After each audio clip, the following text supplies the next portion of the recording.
Hi everyone, welcome back to my channel.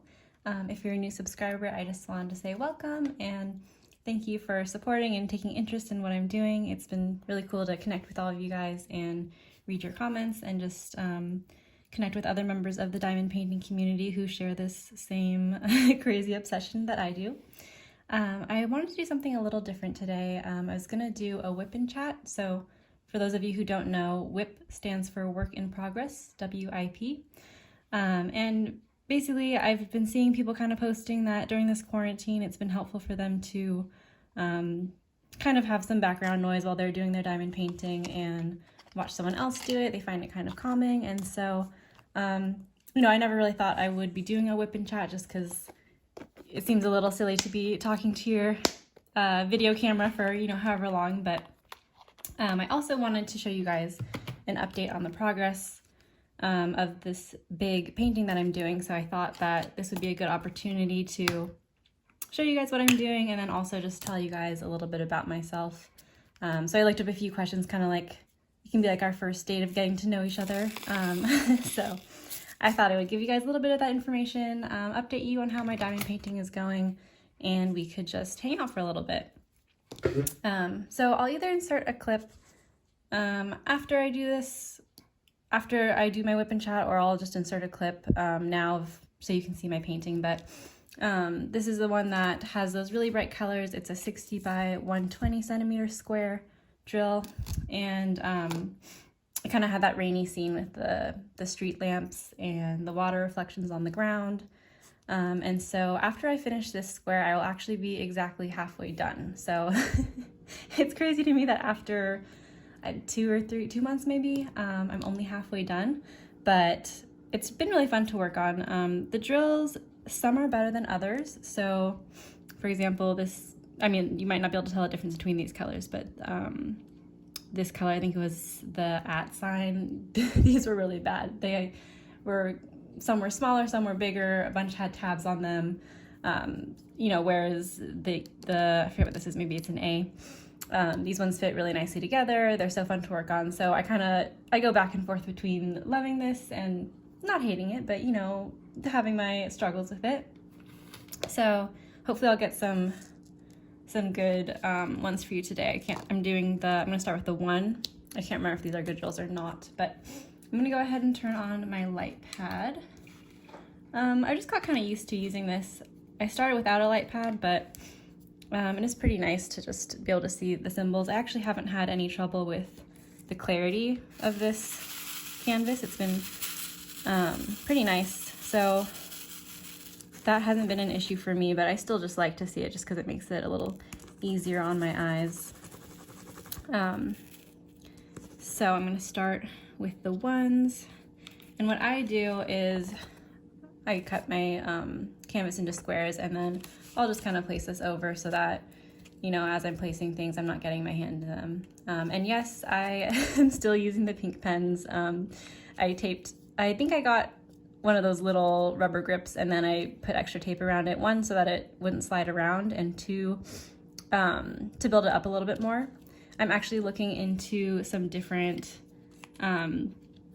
groups that I've seen, the handmade pens that people make that have those bumps on them that kind of seem like, well, they're beautiful, and 2, they seem like they do a really good job of, making people's hands be comfortable, to not be tired over a while. So I'm looking into getting one of those, but for now, this is what I use, and then I have the 3-placer on the other side.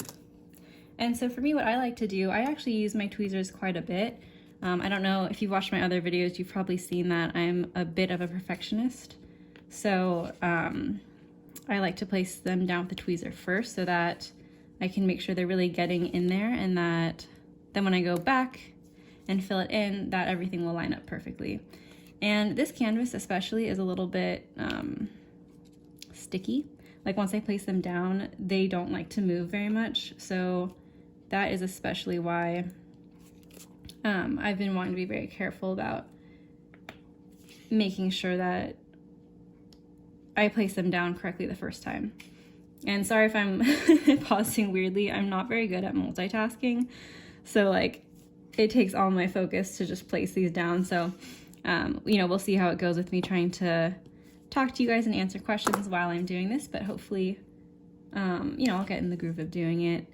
So I kind of have a weird rule of thumb with the tweezers, and these are just, I don't know if you can see them, they are the slanted tip ones. I haven't actually received a pair of those really thin pointy ones yet, but I really like these because I feel like that thicker point kind of helps me pick up the diamonds more easily. And what I've actually found is that if I pick it up kind of on the edge, and I only get the edge of the diamond, and then part of the tweezers is still left open, I don't know if that makes sense, then I can find, let me see if I can find an example. Let me see, looking for one. Okay, so this one right here, since I have a little space in my tweezers that's just as wide as the diamond, I can kind of just slide it right there, and it acts as like a guideline so that my tweezers just stay on that same line and that my drills line up really nicely. I'm trying to see if I can find another example so I can maybe zoom in and show you guys. Okay, so I'm gonna do this one right here and I'll show you what I'm talking about. So I pick it up so that I've only got a little bit of the drill in there and there's still a space for the already placed diamond to go. And then I just place it like that and it kind of keeps it right in line. Okay, I'm gonna zoom you guys back out. There we go. And so my weird little trying to keep things perfect rule is that if a number or letter has at least 3 sides available around it, then I will use my tweezers because I can really get them in there. There's no other drills in the way. If they have at least 2 sides covered, and especially if they have 3 or yes 4, then I will use my drill pen because then I have more of a guidance and I don't have to worry about placing it quite so perfectly. And I know people have gotten really good at using their pens to just place it exactly where they want it, but I just have not gotten to that point yet. I still don't trust my hand. I think it's a little too shaky, so I really only use the pen if I have at least 2 sides to kind of guide it in. And so when it's one surrounded by 4 diamonds, then I just place it, of course.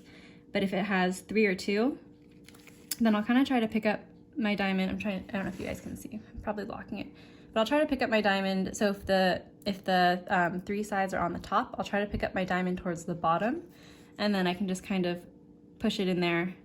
And I don't know if that will make sense to you guys, but I try to use the existing diamonds as a guideline for where I'm putting my new one, and usually it works out pretty well.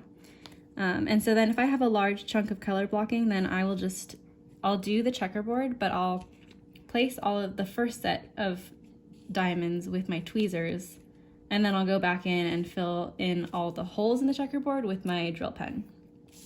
And that has worked pretty well for me.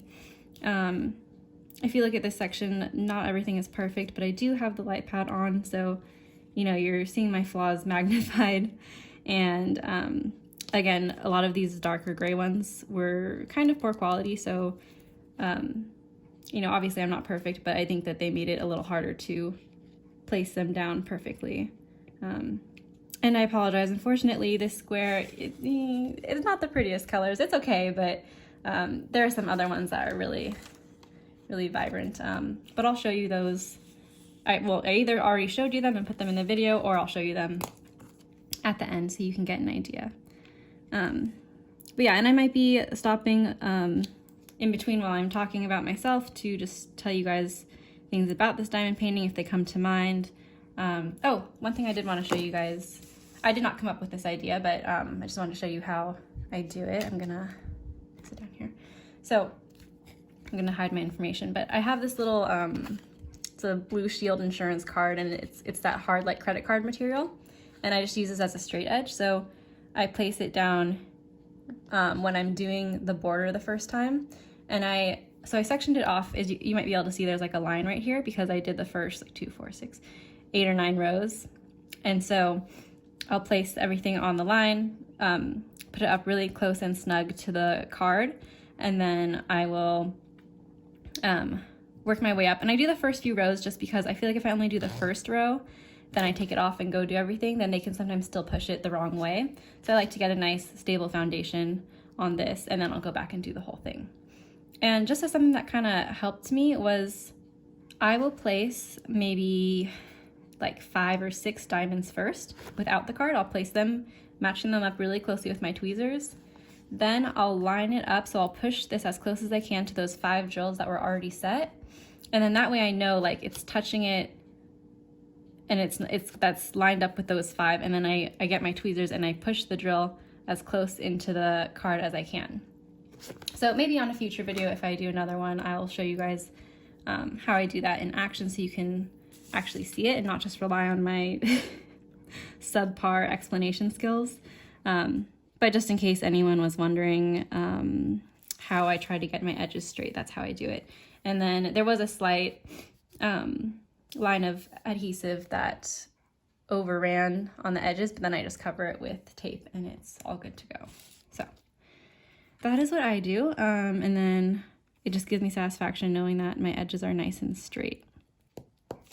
But yeah, I think that's the main thing I wanted to cover as far as my diamond painting. And then for the WIP Chat today, I'm probably just gonna do a quick one. I won't go on too long just because I don't know if anyone's interested in this or not. I did get one comment asking if I could do one, and I know I got a few requests that people wanted to see my progress, so I thought I would just try this out, but you know, I don't know if I'm set on doing this or not, so just kind of seeing how it goes, and we'll just do like a little tester run today.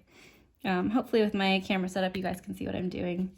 I'm trying to kind of look and see. Maybe I could zoom in a little bit just so you guys can see. Yeah, I don't have the best setup. I am recording on my iPhone and I have it like glued to a yardstick stacked on some textbooks. So yeah, just trying to, as you can see, DIY some of my own things. So I don't have like a tripod? I was gonna say tripod. I don't have like a tripod or anything, so that's why maybe sometimes I don't get the best angles, but I thought I would give it a try since people seem to be interested. So but yeah, I'll get into a few. I just kind of looked up some like getting to know you questions, so I'll just go ahead and look through those and answer those as I'm going, and hopefully you'll get to know a little bit more about me without me revealing any, you know, creepy information or anything. So, you know, gotta be careful about the internet these days. Okay, but let's see, the first question. So my age. So I am 26. I had to think about that for a little bit. And I don't know, I'm kind of, it's hard for me to tell what the age demographic is for diamond painters. I feel like I see not as many people in my same age range, but when I look at my video analytics, I do see there's like a decent amount that are in the 25 to 30. I think that is the age range. But I tend to see people that are, you know, in a little bit older age range, and maybe that's just more people are posting that are that age. I'm not really sure, but I think it's awesome that people from all different age groups have taken interest in this. And I mean, it's a really cool thing, and I hear it's growing even more popular every day. So I think it's something that everyone can find joy in. But yes, I myself am 26, and I anticipate probably doing this for a while more. So, you know, maybe one day I'll be one of those 60-year-olds doing diamond painting if my eyes can uphold the test of time. I actually have really bad eyesight already. Well, it's bad for distance. Up close is actually pretty good. So that's why diamond painting isn't much of an issue. But yeah, far away, I probably need to get glasses. But, you know, I was just in the middle of considering that, and then quarantine happened, and I'm like, I'll probably just try to wait until afterwards. And actually, I think I'm going to get some more wax for my pen because it's running a little low. I think everyone has been talking about how they have way too much wax. So this is still my wax from my last painting I got, and I don't take out the old wax. I just actually go like that and just put a little bit extra in, because even having so much wax, because I also ordered a kit that came with a bunch of it, even having so much wax, I still find myself worrying that maybe somehow I'm gonna run out of it, even though that's ridiculous. So I'm like, no, I can't take out this tiny little, you know, pin-sized amount. I have to keep it in case I'm gonna run out. So that's a little silly of me, but the that's what I do. I just add a tiny little bit to it. And every now and then I'll take it out because I've seen some posts where the, what's it called? The wax pushes into the tip of the pen and, like, I don't know, causes problems or something. So I've learned a lot from, you know, Facebook diamond painting groups, and I've seen a lot of problems that I'm like, okay, now I want to try to avoid that. But I mean, of course you can't avoid everything, but that's just something I try to do. And so then if I place the drill wrong, then I'll just take my tweezers and push it into the right spot. But there we go. Okay, next question. So where do I live? So I live in California. I've lived here all my life. I live in the Bay Area. I don't know if I have any other subscribers or viewers that also live in California, but it is a lovely place to live. I know we've been criticized before for not having seasons, but I personally don't really mind it. I've only seen the snow like 2 or 3 times. So yeah, everything stays pretty nice here. It's been getting pretty hot recently, actually. It was my best friend's birthday yesterday, and me and my other best friend went to go decorate her sidewalk with chalk because, you know, we have to find creative ways to cheer up people when we can't necessarily see them in person. And me and my friend, we made sure that we kept 6 feet apart, and we wore our masks and we wore gloves, and we each had our own box of chalk so that we could stay 6 feet apart at all times. But anyways, we went out there and we were decorating the front of her house to say, you know, happy birthday, we love you, all that stuff. And it took a lot longer than I was expecting, and the sun was out more than I was expecting. She had warned me, my other friend, she said, oh, you know, make sure you put on sunscreen, which is so sweet of her to think of that. And I was like, I don't want to, like, being lazy. I was like, I put on my face lotion and that had sunscreen in it, so I'm fine. And I was like, fine, okay, I'll put like a splash on my shoulders. So I did. But you know, you're facing the ground and your back is to the sun. So I got home and I had the worst sunburn, and just like the middle of my back, because I was wearing like a sports bra, so the middle of my back just looked so white and everything else was a nice lobster red.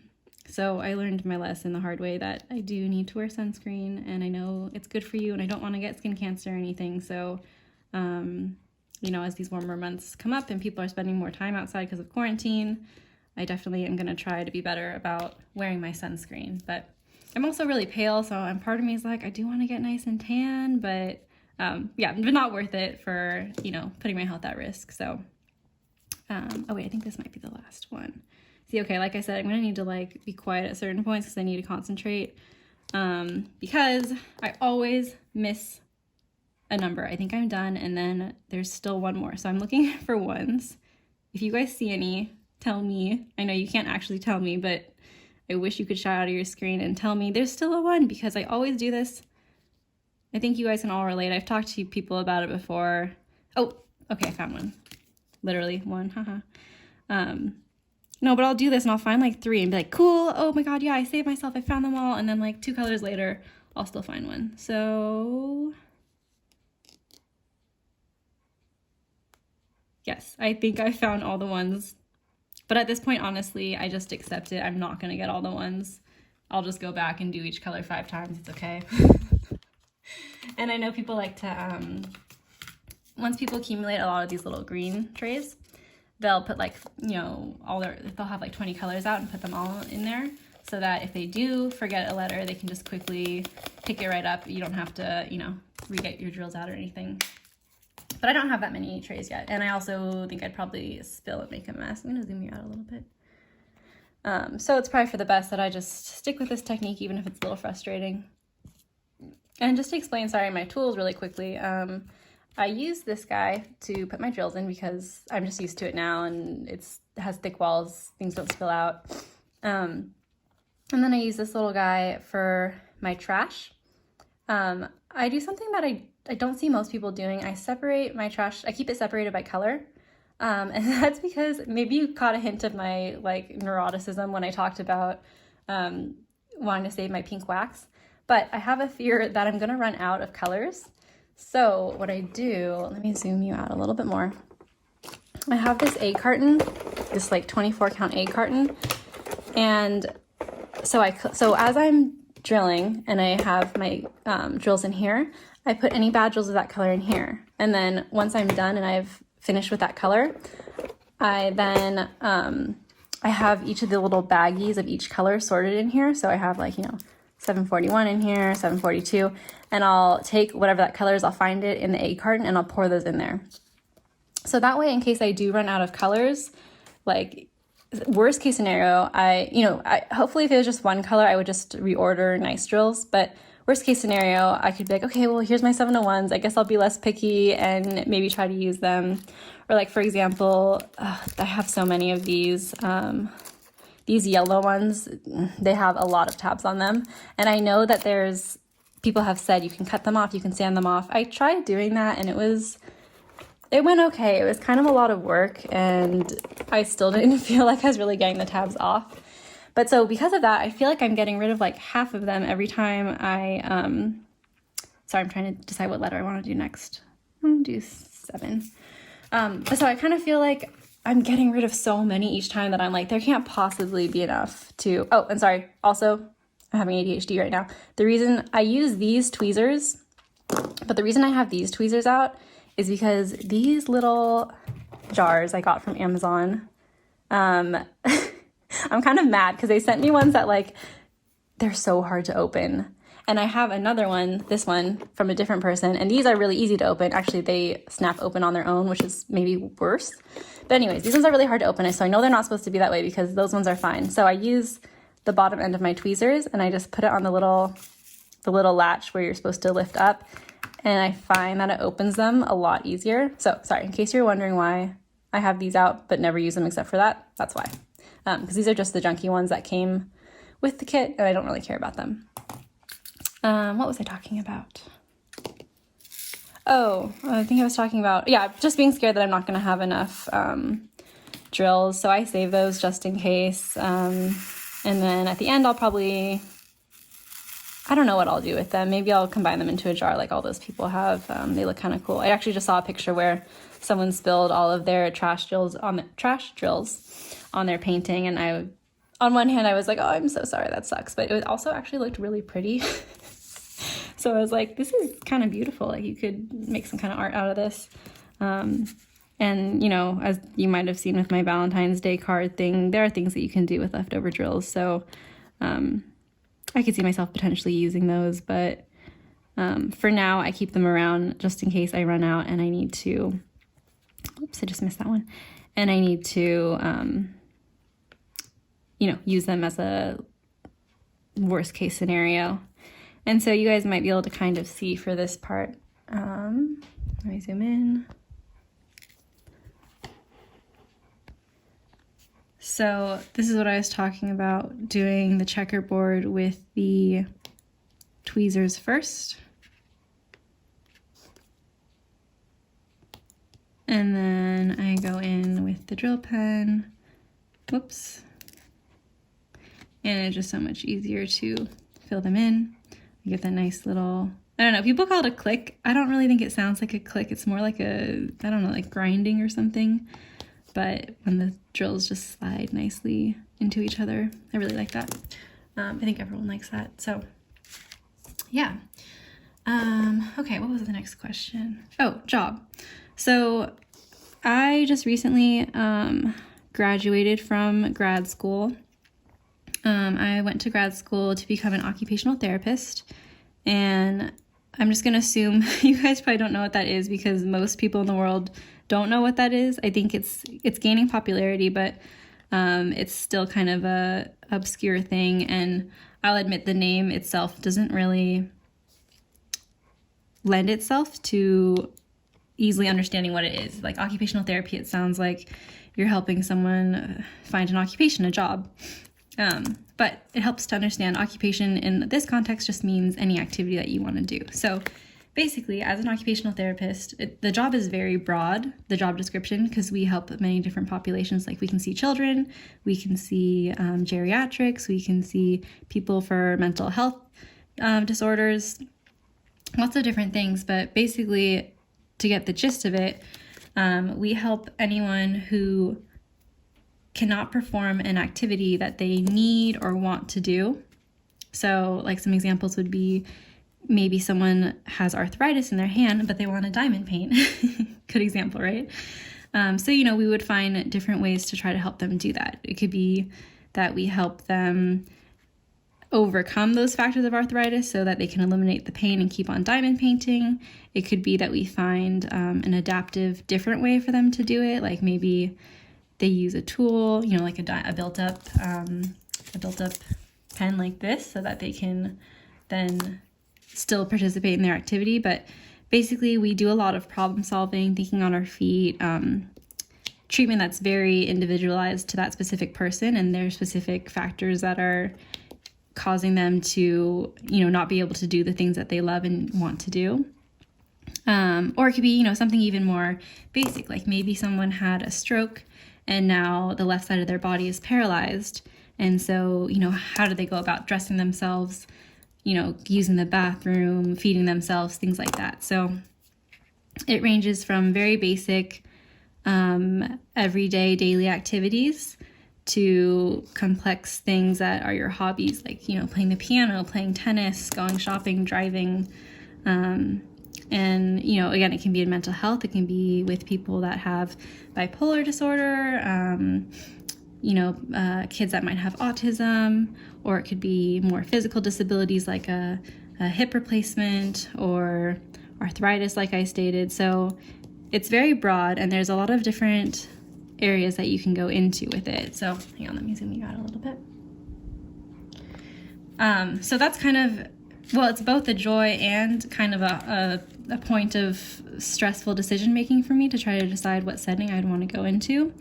I think I'm most interested right now in working with people that have had physical disabilities and kind of in an acute setting. So I kind of picture myself starting off in a hospital, working with people that are staying in the hospital, because you can also receive occupational therapy in a hospital, but it could be outpatient where you're still living at home, but you just come into the hospital to receive treatment. But I kind of picture myself working with people more at the beginning of the stages of when they receive their injury or disability, and kind of helping them through that really tough time, because it's a huge adjustment mentally, it's a huge adjustment physically. And one thing I love about occupational therapy is that we always try to focus on providing holistic treatment. So that just basically means that you're looking at the person as a whole, and you're looking at everything that's involved in the process. So the mental aspects that come with it, the physical aspects that come with it, the social implications, everything. So I think it's a really great and beautiful profession, but a lot of people don't know about it, because while everyone could benefit from occupational therapy, as long as you can't do something, you could benefit from it. A lot of people don't receive it unless something kind of serious happens. And so people don't know about it unless something serious has happened to them or someone in their family. But like I said, it is gaining attention and publicity, and more people know about it the more time goes on. So I'm happy for that. But it still is a growing practice, and people are still learning about it as time goes on. So I finished that program in August of 2019. So I'm still kind of considered a new grad, kind of not. But I actually haven't secured my first job yet, because, after I graduated, kind of like many of the other medical professions, nursing, doctors, you need to take a test after you pass. So I had to take my boards to prove that I knew the information. And so, you study for that for, how long did I study for it? I studied 6 or 7 weeks. Some people study like multiple months. Like, I don't know, 3 months I think is probably the most I've heard. It really just depends on what you're comfortable with and how you are as a test taker. For me personally, I've always been more of a crammer, which I know is not the best approach. I know it stays in your head more if you don't cram, but that's just what's worked for me. If I study too far ahead, I forget things. Not like I'm planning to forget this information, but some of it is very specific. And like I said, there's so many different settings that you don't necessarily need to remember it all in your daily work. Like if I'm not planning on working with pediatrics, then I don't necessarily need to know the birth milestones and at what age they should be talking and walking and all that. So they do test you on a lot of information, and it's kind of impossible to oopsie, that one's a bad one. It's kind of impossible to keep it all in your head at once, but for this test, you did have to try to keep it all in your head at once. So I studied for that. I took my test sometime in October, I think. Found out I passed. That was great. And then I actually went on my first like big abroad trip. I've been out of the country technically twice, but once was when before this trip, I had been out of the country technically twice, and that was once, hang on, sorry, I need to adjust this. I'm gonna make sure you guys can see those 7s. Okay. Let me move this over. So the first time I ever went out of the country, my family went on a trip to Europe, but I was, I think, 3 or 4. So needless to say, I don't really remember that. So I can't really count that as really me going abroad. I don't remember anything, and I'm glad my parents took me, but to be honest, yeah, I don't remember anything. So there was that trip, and then in high school, I got to take a trip to the Galapagos Islands, and that was to study, it was part of like a science class that I had, and we went to study the giant tortoises, the blue-footed boobies. It's a funny name for a bird. And so that was really cool, but that was kind of like my only time I've ever been out of the country, and it was for work and play, but, you know, primarily for work, I guess you would say, to be studying, to be learning. You know, I was with a class, I was with teachers. So I really hadn't had a trip out of the country that I could remember that was for fun and I could just do whatever I wanted. So I've always kind of wanted to do that. You know, I always wanted to study abroad when I was in college, but I'm very academic focused, and I was scared that it would interfere with, you know, my learning, that it would put me behind. So I didn't really, even though I wanted to study abroad, I didn't do it. This little guy just got away from me. But, you know, I was like, well, this would be a good time to go after I graduate, before I get a job. Like, when else am I gonna have this time in my life when I just have some free time? And my boyfriend, his work is pretty flexible. So he was like, yeah, I could get 2 weeks off at the end of November. Like, let's do it. Like, he's the best at, kind of pushing me to, you know, actually make plans. Like, I'm not a planner, so I'll say, oh, that sounds fun. Oh, let's do that. But I don't initiate things very well. And he's great. So he was like, yeah, let's do it. Let's plan it. Come on. Okay, let's buy our flights. Oh, another thing, I'm very frugal, so hence, you know, all these DIY things.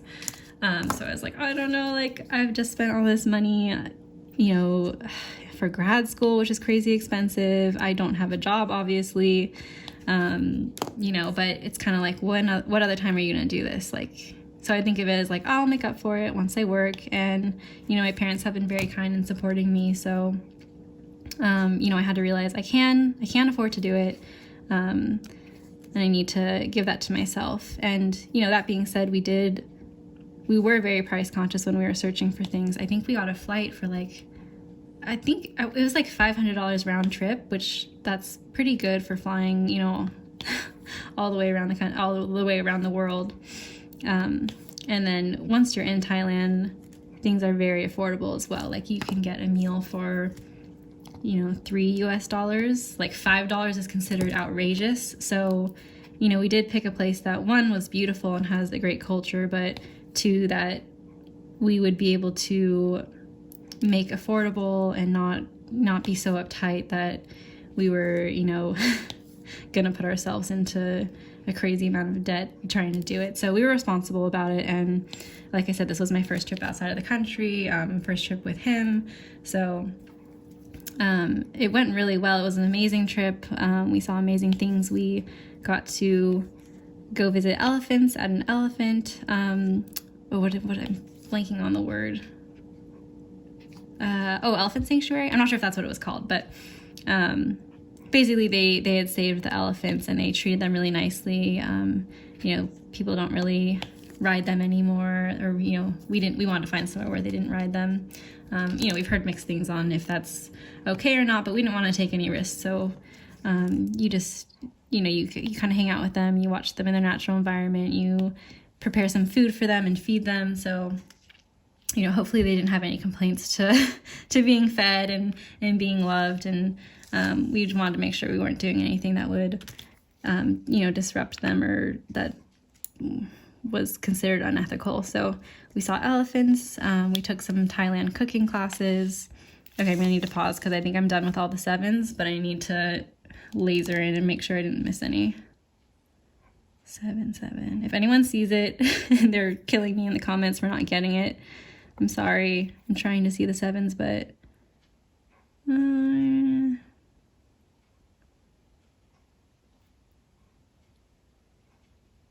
okay, I think I got all the 7s. Maybe not, but let's hope I did. Yeah, so anyways, and we also went to Thailand during the Festival of the Lights. So it's actually 2 different festivals in one. There's one where you release the lanterns into the sky, and then there's one where you make lanterns out of banana leaves and the stalk of the banana tree, and you float it on the river. And they have different meanings, but from what I gathered, most of the meanings were around kind of getting rid of bad vibes, bad luck, thanking the water gods. And so it was cool to kind of learn about that, to see, how a different culture practices. Sorry, I'm getting distracted because I'm trying to pick my next color. Go with Q. How a different culture practices, different holidays, and that was just amazing to see. Kind of reminded me of being entangled in real life. And I know they do those festivals actually now in the States. Like there's one in San Francisco. I'm not sure where else they have them because I'm, again, in the Bay Area. But I'm going to need more of this color. But yeah, that was really cool to see.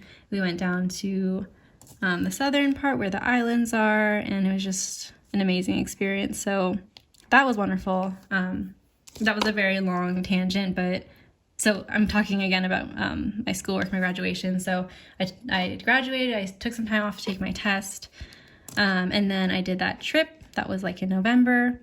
I got back and it was December, it was starting to be December, and that's around the holidays, and my sister actually lives in Colorado. I'm one of 4 children. I'm the youngest, I'm the baby of the family, so we all kind of live close to each other, except for my one sister lives in Colorado, which, really isn't that far from California, but compared to, people living 20 minutes away, it's kind of hard for us to be apart. So anytime she's able to come, she's a teacher, so she usually spends summer break and then winter break with us. So anytime that she's able to fly into California and visit with us, we take advantage of all that time. And so she was home for that holiday break, and I wanted to make sure I spent time with her.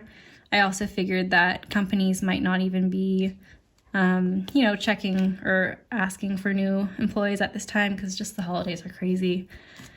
So I kind of put off the job search at that point too. So it was already the end of December and I hadn't really gotten my butt moving. It was also just really nice to have a break for a bit. I went straight from my college at UC Davis. I went straight into grad school. I applied while I was in my senior year of college, and so I didn't really have a break. I just kind of started. So pretty much all my life I've been in school. I mean, even during college, I was taking summer classes every summer. So I think a big part of me is like, oh my gosh, I have free time. I don't have school to think about. I don't have homework. I don't have tests. And I'm really just reveling in having free time.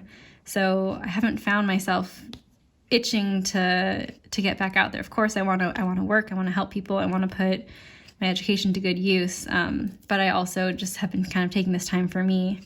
And so I figured, I kind of knew I probably wouldn't have a job until at least January of 2020. But then January 2020 came around and I spent that time working on my resume, writing cover letters, kind of figuring out how the whole application process works. And since I am a bit of a perfectionist, it took me a very long time because I was like, you know, you feel very judged when you're putting out your resume. People are looking at that one piece of paper and deciding, do I want to hire you? Do I want to start this partnership with you? It's a big commitment. And so that kind of scared me, and I spent way too long making sure that my resume was perfect. Missed a few job opportunities that came and went while I was still working on my resume. And then, so maybe, you know, middle of February, end of February, I finally kind of had it all ready to go.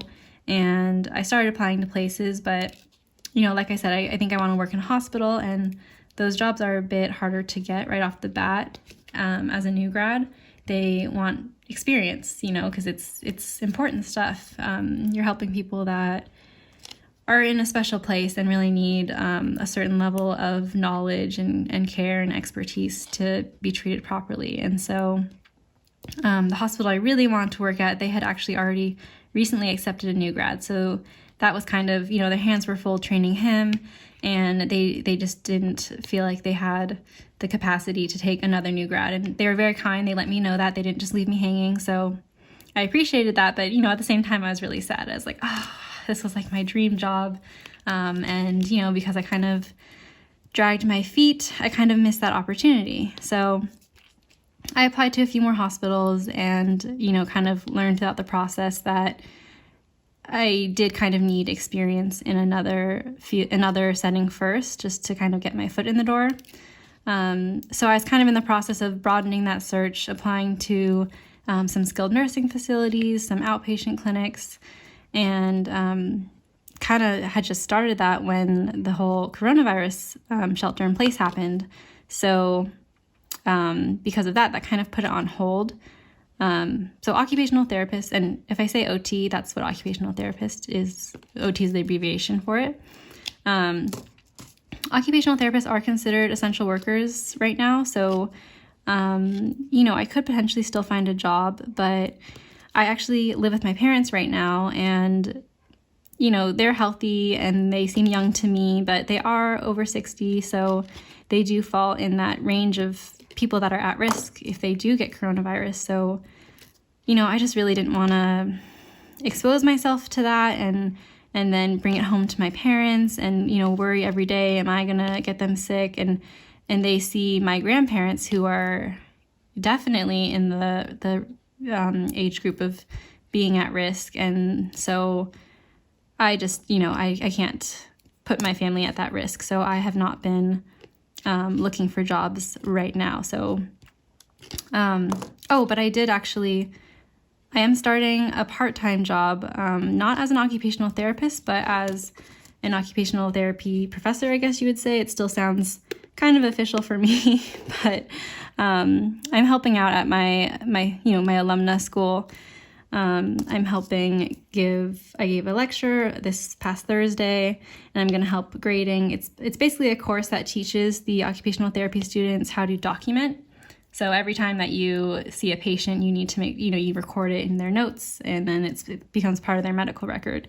So it's an important skill. It's difficult, and teaching it has been interesting because it's interesting to see it from the other point of view. But that's what I'm doing right now. At least it's something.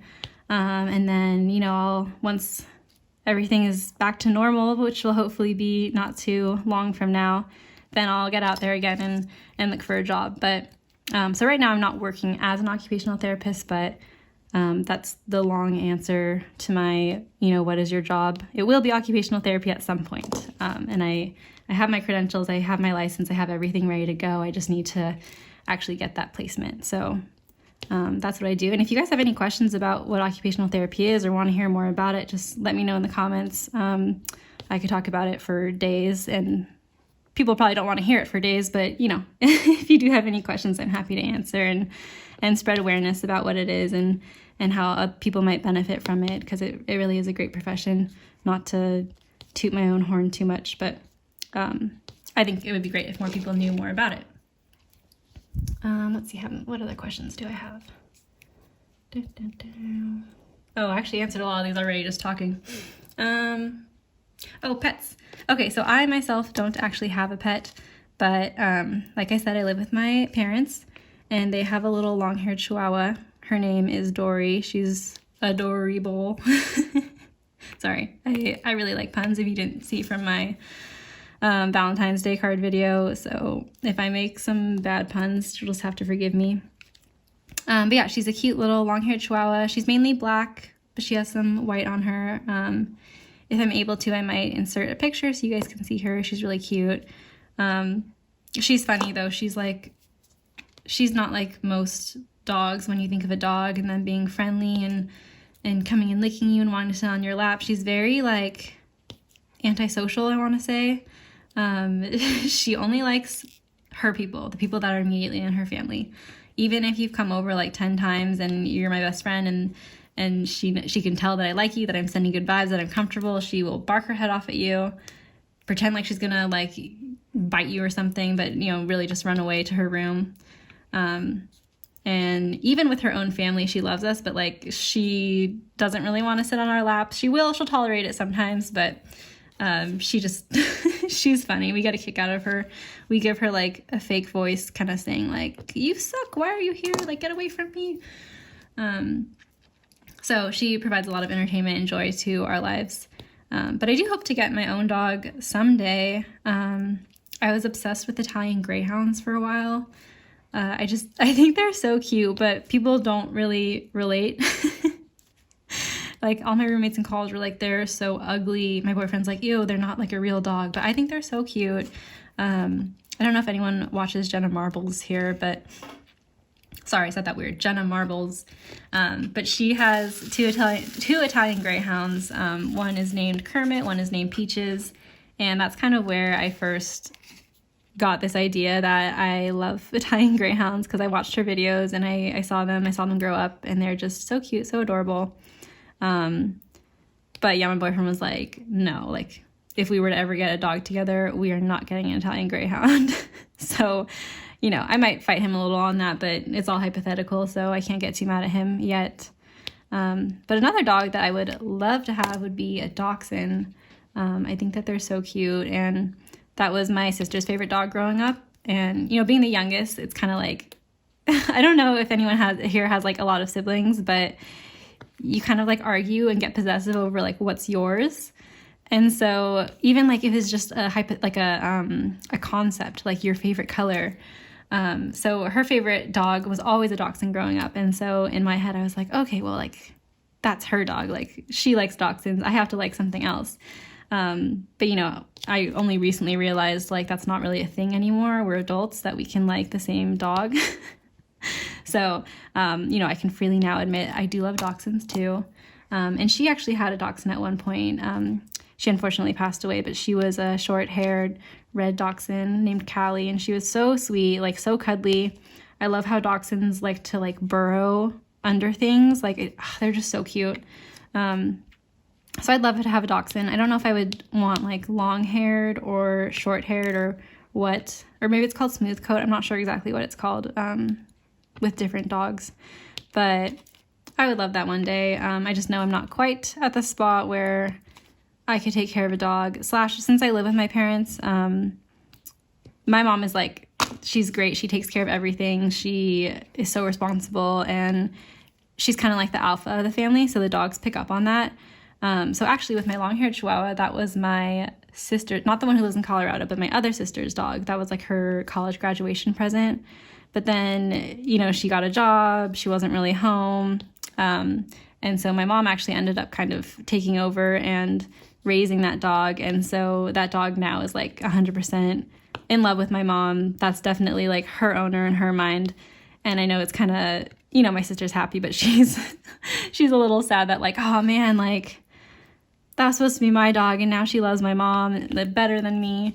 So yeah, I know if I got a dog while still living at home, it's pretty much guaranteed it would end up being my mom's dog.